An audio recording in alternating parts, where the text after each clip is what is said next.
The Holy Spirit has been auditing my bookshelf for a little minute now. And as a girl who considers going to the library and going to bookstores a recreational activity, this was not my favorite development, to say the least. At first, I felt pretty sad about it because if you know me, you know that I love books. And when I say love books, I mean I love books. I love reading. I love the experience that you can get out of reading a book. And when the Holy Spirit was challenging me on that, I kind of felt like he was invading on something that was really precious to me. But I have found that the more I follow these little convictions that the Holy Spirit has been nudging about the type of reading I've been doing, the more I've come to stumble across incredible Christian authors and genuinely good books that nourish my imagination and my faith, which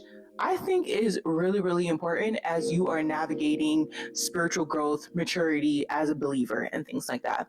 Now, I feel like I'm wondering why I waited so long to go after this or to pursue this, because when you think about it, it really turns out that if God is asking you to put something down, He never really leaves you with less. It's always because He has something so much better in mind for you. So with that, I want to dedicate today's episode to some of the books that I have read so far that have really changed my perspective on Christian books, Christian reading, Christian authors, and whether or not any of them are actually good.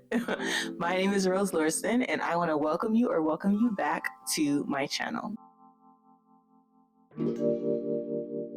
In order for me to really actively engage with that process of what I felt like God was telling me to do, I had to figure out a way to enjoy it.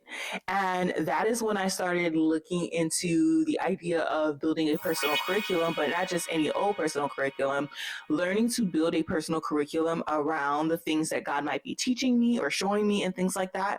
And I have found by doing this, so much about my taste and my appetite for books has changed drastically, where in one season I would have binged through an entire fantasy series, whereas a few months ago I literally just started Throne of Glass, that particular series by Sarah J. Maas.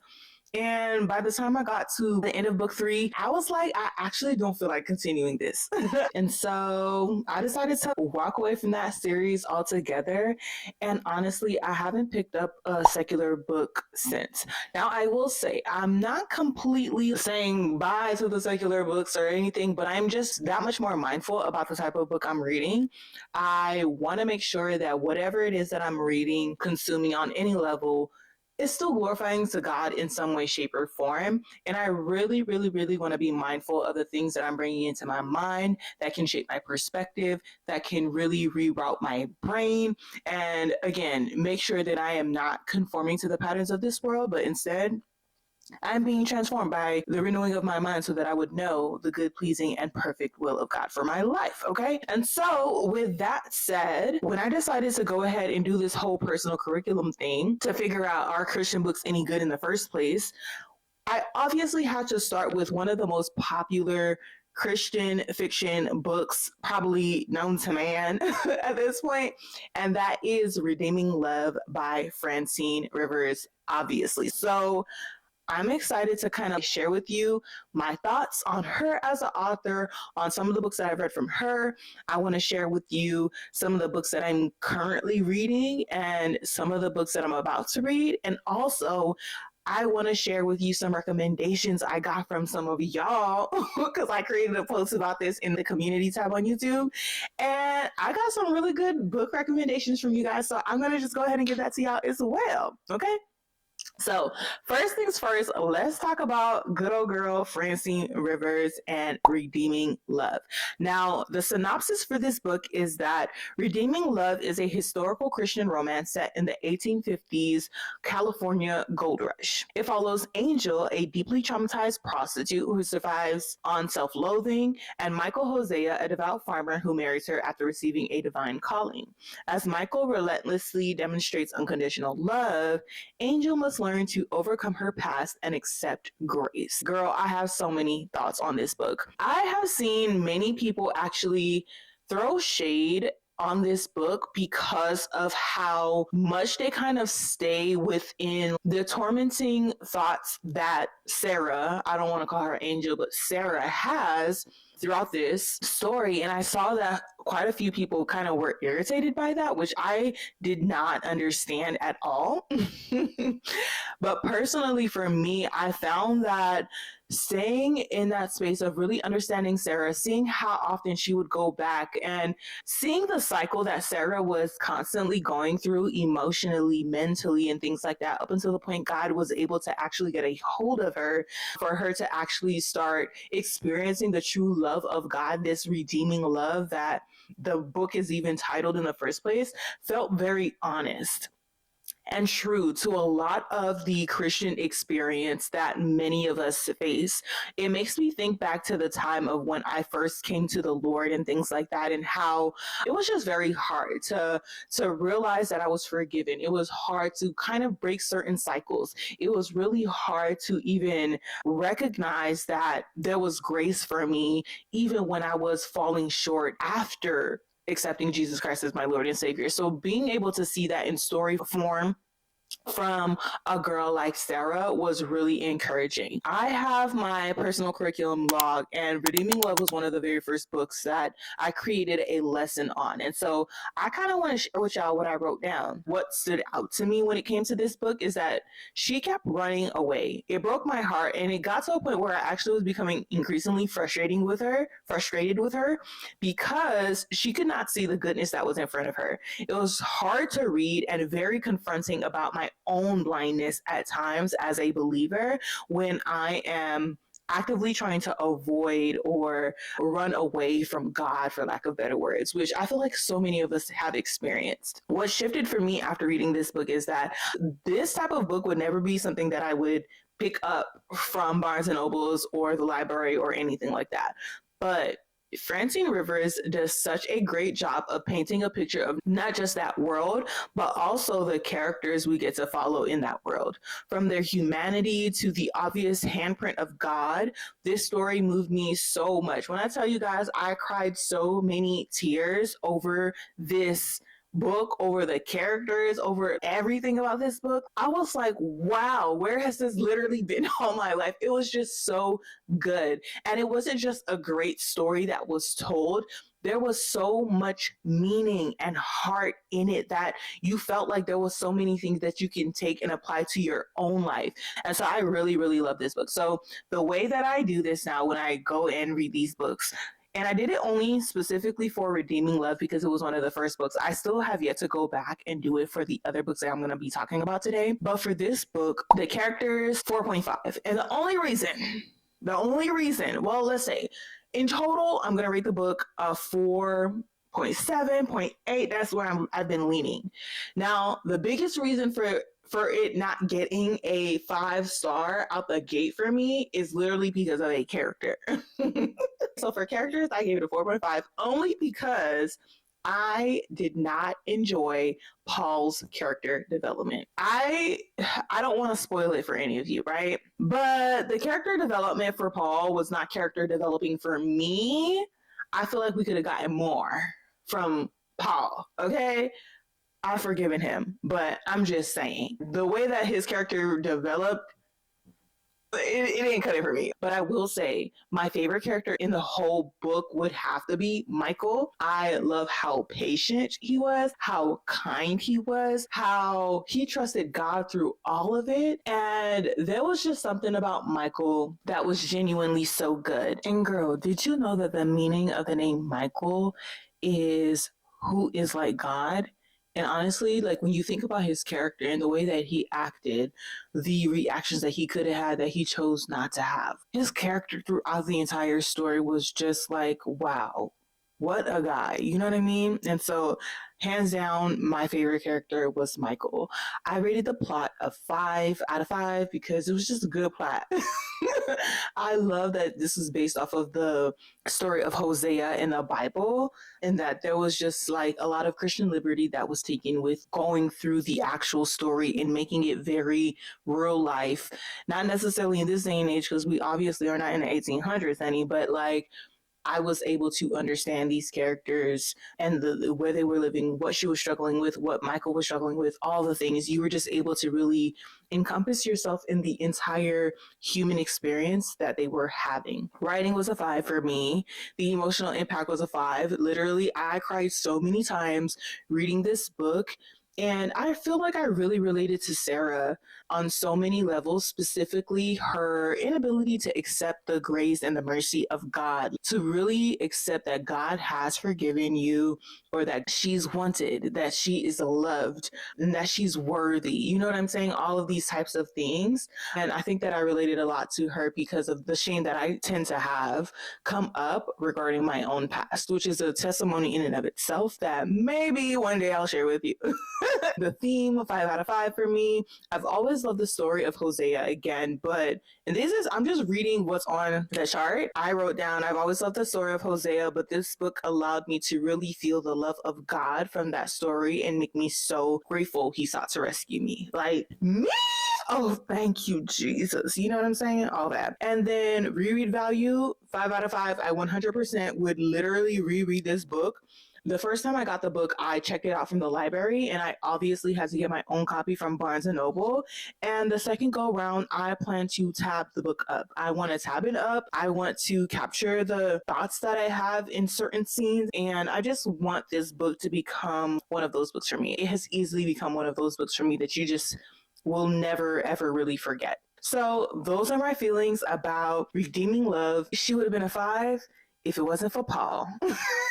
The second book that I ended up reading after Redeeming Love was actually The Masterpiece, also by Francine Rivers. The Masterpiece is a redemptive Christian romance that follows Roman Velasco, a successful, emotionally guarded LA artist. He secretly operates as a notorious graffiti artist called The Bird. His world changes when he hires Grace Moore, a strong willed single mother of faith running from her own tragic past. Now, I will say that this story was really, really good. I thoroughly enjoyed reading it. I don't like that this particular book was considered a romance book because the romance from them doesn't really happen to me till the very end of the book. And you only get a chapter of that, okay?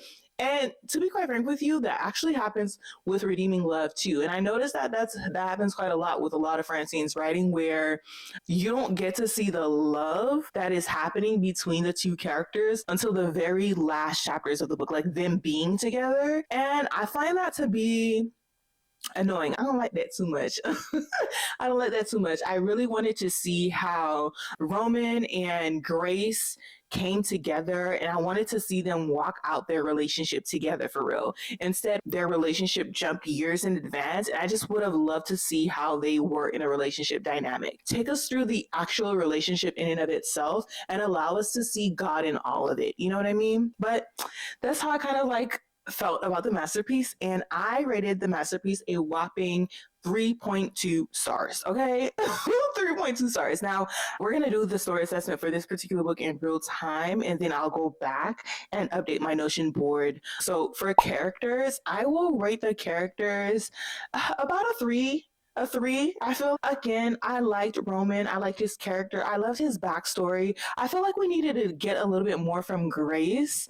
The more I sit and think about it, I actually feel like the reason as to why I liked the male character more was because I was able to see more of his backstory. And I just wish we got a little bit more of that from Grace. Yes, we did see her backstory of like the struggle that she experienced with the ex-husband and how horrible he was to her. But I just feel like I wanted a little bit more. And also her friend group, I wish I knew more about them. Yeah, I actually wish I got to know them a little bit more in the story. One thing I don't necessarily always love are side characters that are not as involved. They just feel like add ons. And In certain instances, it felt like her friends were add ons, but I would have loved to see more of them. There was only one of her friend characters that appeared more than a few times in the story. And then she had another friend who I feel like disappeared for the entire story, and I didn't see her return until maybe closer to the end. I didn't like that.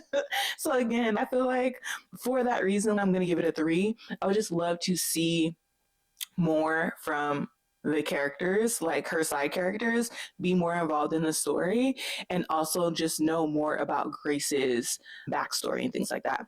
For plot, plot was good. Again, I would still give it around that 3.5 maybe for the plot. I know that there are so many people, hopefully y'all don't hate me, there are so many people who gassed this book up, but I don't have the same emotional, visceral reaction for this particular book like I did for Redeeming Love. In fact, after reading Redeeming Love and then going into the masterpiece, it almost felt like a little bit of a letdown. And it's interesting because when I tell you a little bit more about the next book that I'm going to mention, I think that that gave me a conclusion as to what I would like to read more from her. Okay, so there's that. Writing, I thought that the writing was pretty good. I would give it a 3.5 as well. Emotional impact, definitely 2.5. I didn't shed any tears for this book. And I'm a tear shedder, and that didn't happen. For this book. It was cute. I enjoyed it, but it was not top tier for me, like Redeeming What Love was.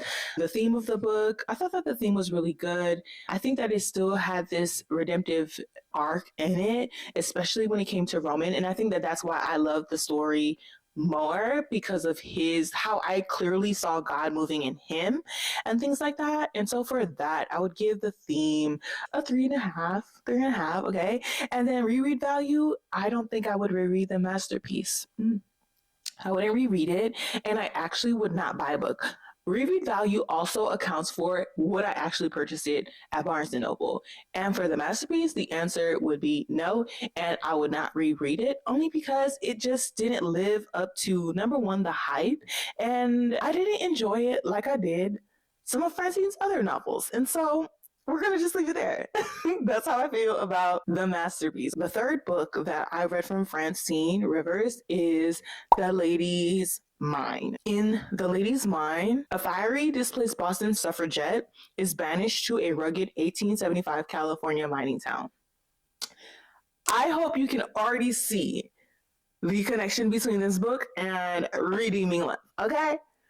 Something about the gold mines and the 1800s, Francine knows how to do really, really, really well. While fighting for social justice and relaunching a defunct newspaper, she clashes and falls for a local hotel owner as they battle corrupt town leaders together. So, personal thoughts with this book, again, I didn't think that I would like historical fiction, but I gave this book a try because I enjoy Francine Rivers. And because I was like, you know what? I just read her historical fiction, Redeeming Love. Let me give it another try. And as I kind of like hinted at earlier, Francine does a really good job of being able to place you in these California mining towns, these 1800 vibes. I thoroughly enjoyed this book. I feel like I can see the world so clearly. I feel like I could see the setting that she places in very, very clearly. And maybe that's also because of my affinity towards slow country living, just in general. That's me all day. I don't know what it is. It's just a vibe to me and I love it. I love that it was clean, that the characters were Christian, even though that the book wasn't like outright faith-based, if it makes sense. I feel like Redeeming Love was more faith forward than The Lady's Mind, actually. And I kind of enjoyed that dynamic. It was about a strong-willed woman who stood strongly on the convictions that she had, and she was learning how to navigate communicating those convictions with wisdom as well, which I really enjoyed. I also enjoyed seeing the male love interest coming back to faith and learning how to let his woman be who she is. Very gorgeous book through and through, honestly. And for that reason, I had to give the book an overall rating of 4.5. I know, crazy, but it was just a good book. And again, I think that Francine Rivers just does a really good job of helping you see the setting of the book. if I had to compare Redeeming Love and The Lady's Mind to the masterpiece, I feel like I was able to see Redeeming Love and The Lady's Mind so clearly in my mind's eye. Whereas for the masterpiece, I could see it, but it wasn't as intriguing. And again, maybe it's because I have an affinity towards that slow living or something, but I feel like she writes these types of stories so well. Anyways, with that, let's go through the story assessment. For characters in The Lady's Mind, I'm gonna have to give the characters a solid 4.5. Do I want to give it 4.5? Yes, 4.5. I enjoyed the characters, specifically the main characters in this book. I really enjoyed the female main character and I enjoyed the male main character. I have no bad notes about them. And I also enjoyed the side characters as well. I enjoyed seeing how the community eventually began to rally around them. I enjoyed seeing the villain of the story and just the way that his character went about things. I enjoyed watching that. I really did not like him. But as a character, he definitely was interesting to read about within the book. Yeah, so overall, I think I would give the characters about a 4.5. For the plot, I would give it about a 4.5 as well. I felt like the plot was really good. Writing, I would give it a 4.5 as well. It was a really great writing. Emotional impact, can I give it a 5? I would give the emotional impact a 5. I, again, thoroughly enjoyed being a part of these characters' lives, watching how everything unfolded. The theme of the book of social justice and doing the right thing and stuff like that, and having wisdom when you are using your words. In actuality, I would have loved to see her write more articles and things like that, the write more for the paper, which is part of the synopsis that I mentioned earlier. I would have loved to see more of that, but I love that she was just trying to be very mindful about how she was standing up for truth and standing up for what was right. I really love that theme in this story. And reread value, would I reread this book again? Actually, I think I would. Not necessarily go through it from front to back, but maybe skim over it. And also, I would repurchase this book as well, just to have a copy for myself and to be able to do my tabs and to do my notes and all these types of things and just go back to the book and be able to read and pick out the areas of the book that I love the most. You know what I mean? And so for that, again, I would definitely be rating The Lady's Mind a 4.5. It was a great book. I enjoyed it immensely. And then the last book that I read from Francine Rivers is Unveiled. And Unveiled is the first installment of a series that she's done called Lineage of Grace. So I have about 4 more books to read from this series, but this is a compelling biblical history fiction novel about Tamar, a courageous woman who navigates betrayal and deception in a patriarchal society, ultimately becoming one of the 5 women in the lineage of Jesus Christ. Can I tell you that this book is good? I gave it a solid 4 stars. And the only reason that it is not higher is because it could have been longer. I could have done with more. You could have gave me some more, Francine. You gave me some more. I thoroughly enjoyed reading this book, and the emotional reaction that I had about each character was so visceral. I cried. The way that I felt towards Judah, like the way that I felt about Tamar, her mother, her father. Oh my God. I had so many feelings about this particular book and the characters. It was really good, and you could have gave me more, Francine. I wanted it longer, you know what I mean? But since it's more of a telenovela vibe, I can understand why it wasn't a long, drawn out book. So let's go ahead and do story assessment for this one. Characters, definitely a 4.5, 4.7, honestly, very high. I enjoyed every single character, even the characters that I did not like. They were written so well, and again, the emotion that you were meant to feel towards each character, you felt them. Just kiss. Plot, really good. Obviously, it's a biblical narrative, so I thoroughly enjoyed that as well. The writing, she did a really good job with the writing. I'm gonna give it a 5. I'll give the plot a 5 and then the writing a 5 as well. Emotional impact a 5, which is crazy because I'm rating it a 4 overall. I think that the theme was really good too. I can't not rate it a 5. It was good. I'm sorry. I'm actually so loosey goosey with my ratings and things like that, which is, I don't know if it's a good thing or a bad thing, but girl, that's how I am. And yeah, so I would rate that a 5 as well. And reread value, would I reread this book? No, I wouldn't. Let me take it back. I said I wouldn't reread it. I think I would reread it, but I would reread it with a group of other girls so we can do like a Bible study around it. I think that would be another fun dynamic to have around that particular story. And I would actually purchase this book. I checked it out from the virtual library. And so I would have to get a physical copy just to mark it up and literally do a Bible study alongside it. I think that that would be really fun. And I absolutely know that I am going to read the rest of that series as well because I just thoroughly enjoyed it. It was a really good book, and I love that it is literally a direct connection of biblical stories, Bible stories, and that there's this, again, Christian freedom to write more into the story without completely changing the narrative that is derived from the literal Bible. And I love that Francine used this opportunity to highlight the women in the lineage of Christ. It was just a beautiful, beautiful book. And again, I don't know if you noticed something else about this particular book, but comparing it to the other 3 books that I read from Francine Rivers, when it comes to historical fiction, she does it right. So with that said, I absolutely love Francine. I think that she's an incredible author. I think that she has a gift, a real gift for historical fiction. And I've enjoyed those books.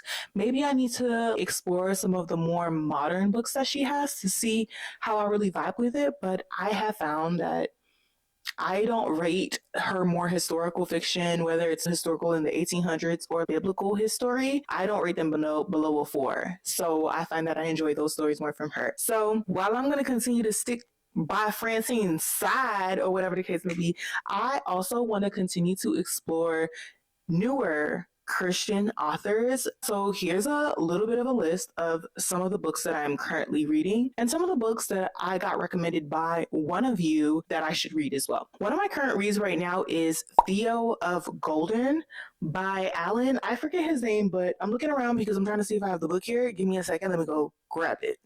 I had to go all the way out into my living room to grab the book, which is crazy, but we're making our way back downtown.